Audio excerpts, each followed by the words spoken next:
मेरे बहादुर दर्शकों, story with bridges के और एक रोंगटे खड़े कर देने वाले एपिसोड में आपका फिर से स्वागत है। तो दोस्तों, आज मैं आपके लिए लाया बस ड्राइवर की एक बहुत ही डरावनी कहानी बहुत ही डरावनी है, इसलिए आप लोग वीडियो को अंत तक जरूर देखें। तो चलिए दोस्तों, बिना समय बर्बाद किए कहानी शुरू करते हैं। मैं अंजलि हूँ, ये कहानी मेरी है। ये बात कुछ साल पहले की है, जब मैं कॉलेज में थी। मेरी क्लास शाम को देर से खत्म होती थी और उस दिन मेरे पिता को मुझे लेने आना था, लेकिन अचानक उन्हें किसी जरूरी काम के लिए जाना पड़ा और उन्होंने मुझे बताया कि वे देर से पहुंचेंगे। मैंने सोचा चलो मैं घर जाने के लिए बस ले लेती हूँ, लेकिन उस दिन अजीब बात यह हुई कि मैं अपनी नियमित बस मिस कर गई। हड़बड़ी में मैंने एक दूसरी बस पकड़ ली। ये बस कुछ अजीब सी थी, पुरानी, जर्जर और अंदर बमुश्किल कुछ यात्री थे। जैसे जैसे बस आगे बढ़ती गई, मैं खिड़की से बाहर देखती रही, पर यह रास्ता बिल्कुल भी जाना पहचाना नहीं था। सड़कें संकरी और वीरान थीं। चारों ओर घना अंधेरा था, जैसे जंगलों के बीच से होकर गुजर रही हूं। मुझे एक अजीब सी बेचैनी होने लगी। अचानक खिड़की के बाहर मेरी नजर एक छायादार आकृति पर पड़ी। वह बस के साथ साथ चल रही थी, लेकिन उसकी चाल सामान्य नहीं थी। मैंने आंखें मिचमिचाकर देखा तो पाया कि वह आकृति एक आदमी की थी, लेकिन उसका चेहरा साफ नहीं दिख रहा था। वह लगातार मेरी तरफ देख रहा था, जैसे कुछ कहना चाहता हो। मेरे रोंगटे खड़े हो गए। मैंने तुरंत खिड़की से नजरें हटा ली। कुछ देर बाद जब मैंने फिर से खिड़की के बाहर देखा तो वह आदमी गायब था, लेकिन मेरे मन में उसकी छवि अभी भी ताजा थी। मैंने सोचा, क्या वह सच में था या मेरी आंखें धोखा खा रही थी? बस के अंदर माहौल अजीब हो चला था। ड्राइवर सीट खाली थी और कोई भी बस चला नहीं रहा था। मैंने घबराकर चारों ओर देखा, पर किसी ने भी मेरी ओर ध्यान नहीं दिया, जैसे सभी यात्री किसी ट्रांस में हों। एक बूढ़ी औरत, जिसकी आंखें खाली और चेहरा विकृत था, मुझे घूरने लगी। उसकी आंखों में अजीब सी चमक थी और उसके चेहरे पर एक भयानक मुस्कान थी। मेरे पैर कांपने लगे। मैंने फैसला किया कि मुझे इस बस से तुरंत उतरना चाहिए, लेकिन जैसे ही मैं उठी, बस की गति अचानक तेज हो गई। चारों तरफ अंधेरा गहराने लगा और एक ठंडी हवा मेरे चारों ओर घूमने लगी। मैंने चिल्लाने की कोशिश की, लेकिन मेरी आवाज गले में ही अटक गई। मुझे लगा कि मैं बेहोश होने वाली हूं और फिर सब कुछ धुंधला हो गया। जब मैंने अपनी आंखें खोली तो मैं अपने घर के बिस्तर पर थी। मेरे माता पिता परेशान थे, लेकिन मेरी बातों पर किसी ने विश्वास नहीं किया। वे कहने लगे कि शायद मैं थकान और स्ट्रेस की वजह से बेहोश हो गई थी, लेकिन मुझे पता था कि मैंने जो देखा था वह एक सपना नहीं था। उस रात के बाद से जिस रास्ते से वह बस गई थी, वहां अजीब और भयानक घटनाएं होने लगी। लोग बिना किसी कारण मरने लगे और उस इलाके को अशुभ घोषित कर दिया गया। कई साल बाद मेरी सहेली मोहिनी ने मुझसे कहा कि कुछ भयानक घटने वाला है, खासकर अगले सूर्य ग्रहण के दिन। उसने मुझसे कहा कि उस दिन मैं उसके साथ रहूं, क्योंकि उसने कुछ ऐसा देखा था जो बहुत डरावना था।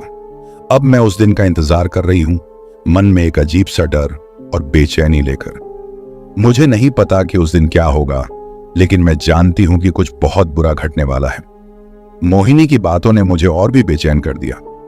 उसने विस्तार से कुछ नहीं बताया, लेकिन उसकी आंखों में जो डर था वह साफ झलक रहा था।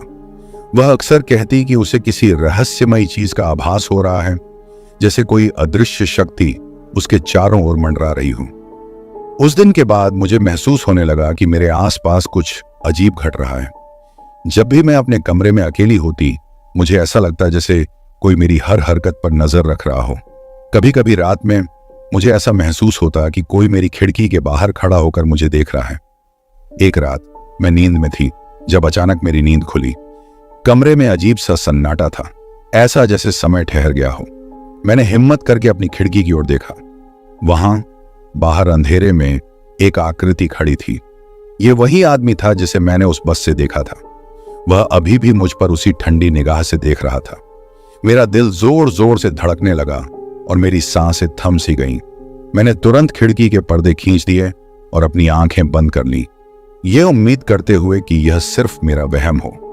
लेकिन यह कोई वहम नहीं था। मुझे यह बात अंदर तक महसूस हो रही थी। अगले कुछ दिनों में मैंने मोहिनी से मिलने का फैसला किया।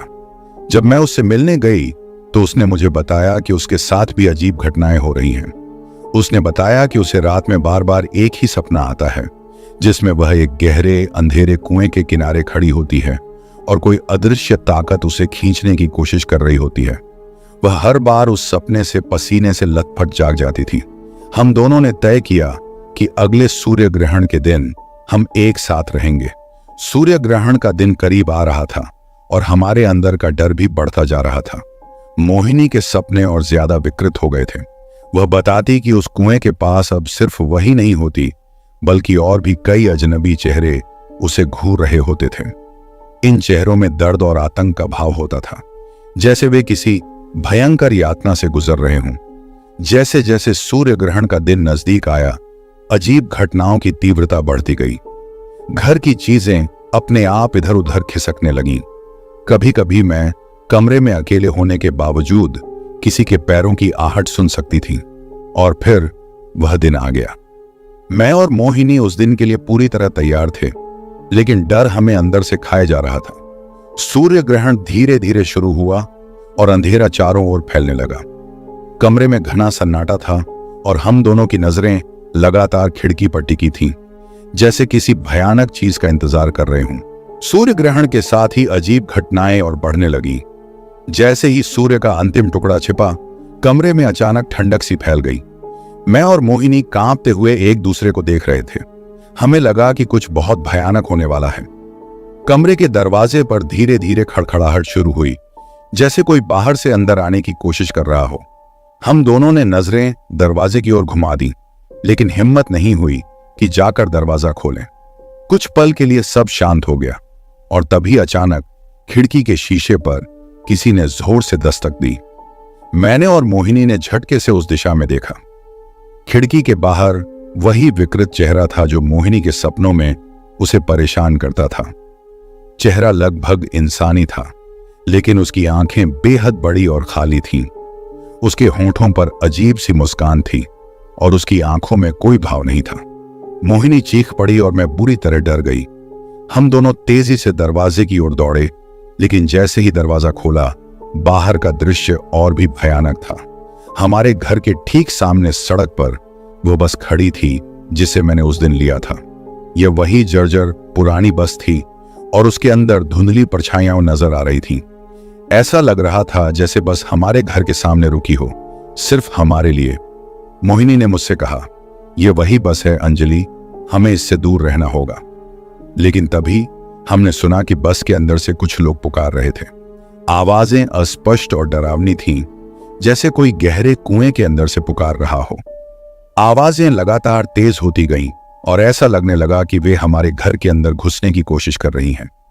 घर की दीवारों पर छायाएं उभरने लगीं, जो धीरे धीरे दरवाजे की तरफ बढ़ने लगीं। मोहिनी ने मेरा हाथ पकड़ लिया और बोली, हमें कुछ करना होगा, वरना यह सब हमें ले डूबेगा। लेकिन मैं समझ नहीं पा रही थी कि हमें क्या करना चाहिए। तभी कमरे की लाइट्स अचानक जल बुझने लगीं और उन छायाओं की परछाइयां और भी गहरी हो गईं। ऐसा लग रहा था जैसे वे हमारे बेहद करीब आ चुकी हैं।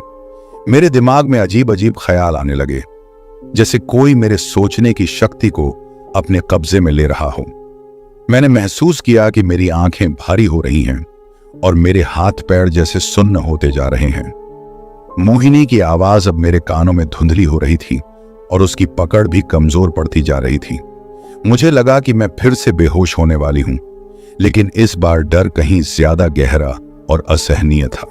हम दोनों ने अपनी आखिरी कोशिश की, लेकिन जैसे ही कमरे में पूरी तरह अंधेरा छाया, हमें एक ठंडी हवा का झोंका महसूस हुआ और फिर उस ठंडी हवा के झोंके ने पूरे कमरे को घेर लिया।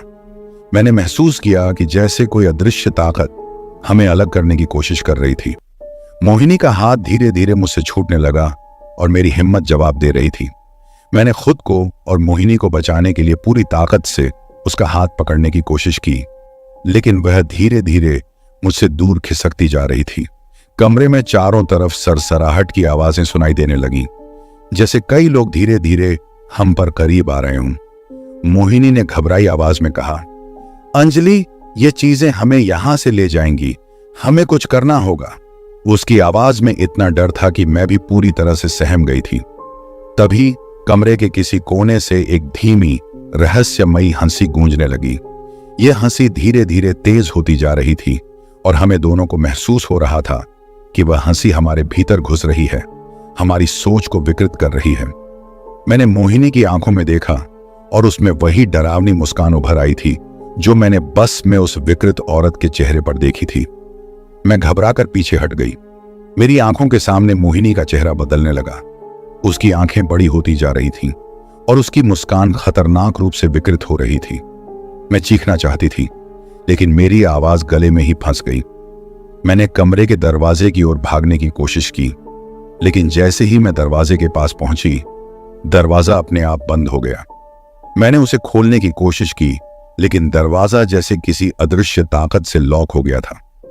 अब मेरे पास कोई रास्ता नहीं था। कमरे की दीवारों से उन छायाओं की परछाइयां निकलकर अब हमारे बीच आ चुकी थीं। मुझे महसूस हुआ कि वे मुझसे बात करने की कोशिश कर रही थीं, लेकिन उनकी आवाजें इतनी अस्पष्ट और भयानक थीं कि मुझे कुछ भी समझ नहीं आ रहा था।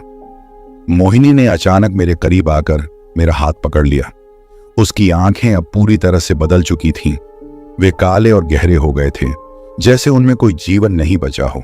उसने मुझसे कहा, अंजलि, अब बचने का कोई रास्ता नहीं है, वे आ चुके हैं। मुझे ऐसा लगा जैसे मेरी जान निकलने वाली है। कमरे में चारों ओर से उन छायाओं ने हमें घेर लिया और उनकी आवाजें अब मेरे सिर में गूंजने लगी। मेरी आंखों के सामने सब कुछ धुंधला होने लगा और मुझे लगा कि मैं फिर से बेहोश हो रही हूं। लेकिन इस बार बेहोशी एक राहत की तरह नहीं थी।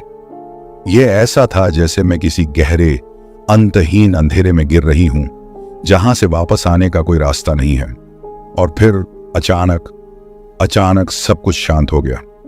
वह भयानक सरसराहट, विकृत हंसी और डरावनी छायाएं सब गायब हो गई। ऐसा लगा जैसे कमरे में समय थम गया हो। मैं और मोहिनी अभी भी वहीं खड़े थे, लेकिन अब वह अजीब सा डर धीरे धीरे कम हो रहा था। मैंने चारों ओर देखा। कमरे में अब कोई भी छाया नहीं थी और मोहिनी का चेहरा फिर से सामान्य हो गया था। उसकी आंखें फिर से वही पुरानी परिचित आंखें थीं। उसने मेरी तरफ देखा और एक हल्की मुस्कान दी, जैसे यह सब सिर्फ एक भयानक सपना था। क्या यह सब सच था? मैंने हिचकिचाते हुए पूछा।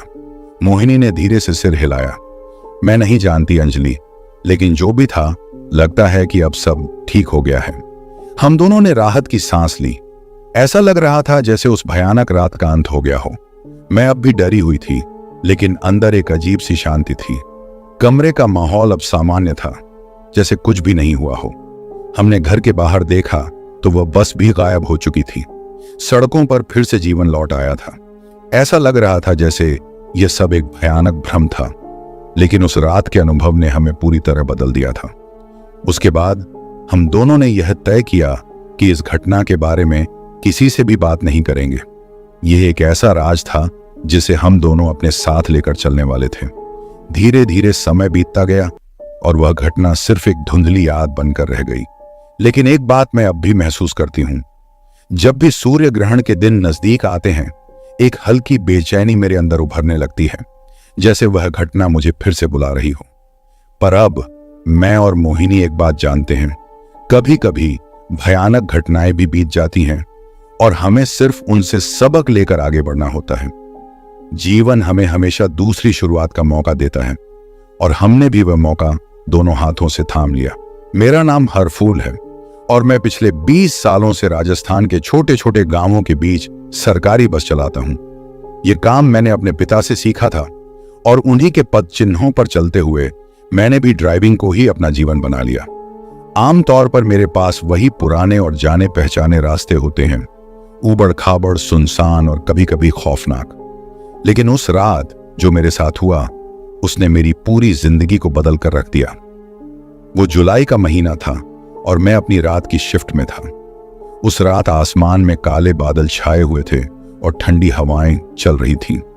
मेरा कंडक्टर मंका हमेशा की तरह अपनी सीट पर बैठा हुआ था। हम लोग एक सुनसान सड़क पर थे, जहां से दूर दूर तक कोई बस्ती नहीं दिख रही थी। मंका ने बताया कि वो किसी करीबी गांव के मेले से लौट रहा है और वहां से कुछ प्रसाद लाया है। मैंने उसे तुरंत मना किया और कहा, मंका, इस प्रसाद को यहां मत रख, यह अच्छी चीज नहीं है, यहां से जितनी जल्दी हो सके इसे फेंक दो। लेकिन मंका हंसकर बात टाल गया। रास्ता आगे चलकर और भी सुनसान हो गया।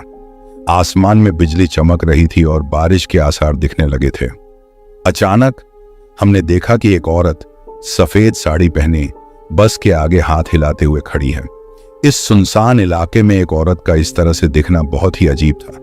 लेकिन मंका ने गेट खोला और वो औरत चुपचाप बस में चढ़ गई। उसकी आंखों में एक अजीब सी चमक थी, जैसे वो हमें कुछ बताना चाह रही हो। वो सबसे पीछे की सीट पर जाकर बैठ गई और कुछ देर के लिए बस में सन्नाटा छा गया। थोड़ी देर बाद मैंने रियर व्यू मिरर में देखा तो पाया कि वो औरत अपनी जगह पर नहीं है। मैंने तुरंत ब्रेक लगाया और मंका को देखा। मंका का चेहरा पीला पड़ चुका था और उसके हाथ में वो प्रसाद का थैला था। वो औरत अब मंका के ठीक पीछे खड़ी थी, लेकिन उसकी शक्ल अब वैसी नहीं थी जैसी पहले थी। उसके चेहरे पर एक अजीब सी क्रूरता थी और उसकी आंखें खून जैसी लाल हो गई थीं। उसने मंका के हाथ से प्रसाद का थैला छीनने की कोशिश की। मंका ने उसे रोकने की कोशिश की, लेकिन वो औरत एकदम से हिंसक हो गई। मैंने बस से बाहर कूदकर भागने का फैसला किया। पीछे से मंका की चीखें सुनाई दे रही थीं, लेकिन मुझे कोई रास्ता नहीं दिखा। गांव काफी दूर था और बस के अंदर वापस जाने की हिम्मत नहीं हो रही थी। काफी देर बाद जब मैंने हिम्मत जुटाकर पीछे मुड़कर देखा तो वो औरत कहीं नहीं थी, लेकिन मंका बस में बेहोश पड़ा हुआ था। उसके चेहरे पर खरोंचों के निशान थे और उसकी हालत बेहद खराब थी। बाद में मंका के परिवार वाले उसे लेकर मेहंदीपुर बालाजी मंदिर गए, जहां एक साधु ने बताया कि वो प्रसाद के कारण ही उस पर बुरी आत्माओं का असर हुआ था। वहां उसे ठीक किया गया और धीरे धीरे उसकी हालत सुधर गई। उस रात की घटना ने मुझे पूरी तरह से हिलाकर रख दिया। आज भी जब मैं उस रास्ते से गुजरता हूं तो मुझे वो औरत, मंका की चीखें और उस रात की खौफनाक घटना याद आ जाती है। मैंने उस दिन एक सबक सीखा, कभी भी ऐसी चीजों को हल्के में नहीं लेना चाहिए। जो चीजें हम समझ नहीं सकते उनसे दूर ही रहना बेहतर है।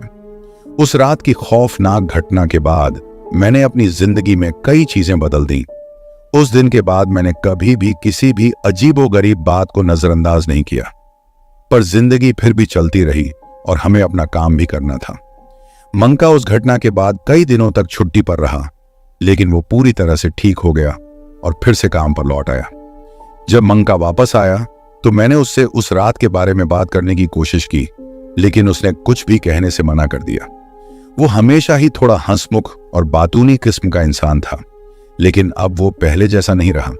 वो बस में चुपचाप बैठा रहता, यात्रियों से बस टिकट काटता और फिर अपनी सीट पर चुपचाप बैठा रहता। ऐसा लगता था जैसे वो किसी गहरी सोच में डूबा रहता था। कुछ महीनों बाद मंका की शादी तय हो गई। हम सब लोग उसकी शादी में गए और मुझे देखकर खुशी हुई कि मंका फिर से थोड़ा पहले जैसा हो गया था। उसकी शादी बड़े धूमधाम से हुई और वो बहुत खुश नजर आ रहा था। उसके चेहरे पर एक चमक थी, जैसे उसने अपनी जिंदगी में फिर से खुशियां पाली हों। शादी के कुछ समय बाद एक दिन मंका ने मुझसे कहा, हरफूल भैया, उस रात की बात को भूल जाओ। जो हुआ वो बीत चुका है। अब मैं अपनी नई जिंदगी शुरू कर रहा हूं और मैंने उस बात को दिल से निकाल दिया है। उसकी ये बातें सुनकर मुझे बहुत सुकून मिला। मैंने भी मन में ठान लिया कि मैं भी उस घटना को पीछे छोड़ दूंगा और जिंदगी में आगे बढ़ूंगा। समय बीतता गया और हम दोनों ने फिर से अपनी पुरानी जिंदगी में वापस आने की कोशिश की।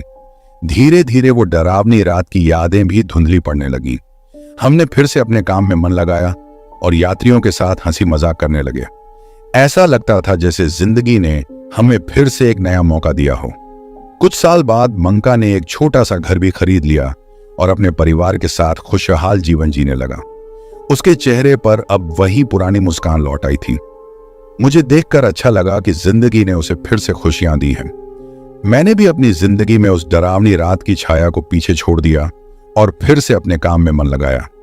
अब जब भी मैं उस रास्ते से गुजरता हूं तो मुझे मंका की शादी के बाद की मुस्कान याद आती है और मैं खुद से कहता हूं, जिंदगी में जो भी हो हमें हमेशा आगे बढ़ते रहना चाहिए। इस तरह उस भयानक रात के बावजूद हमने अपनी जिंदगी को फिर से संवार लिया और अब हमारे बीच उस घटना का जिक्र शायद ही कभी होता है। अब हम बस आगे की ओर देखते हैं, क्योंकि हमें मालूम है कि अतीत पीछे छूट चुका है और भविष्य हमारा इंतजार कर रहा है। तो दोस्तों, मिलते हैं अगले वीडियो में, तब तक के लिए अलविदा।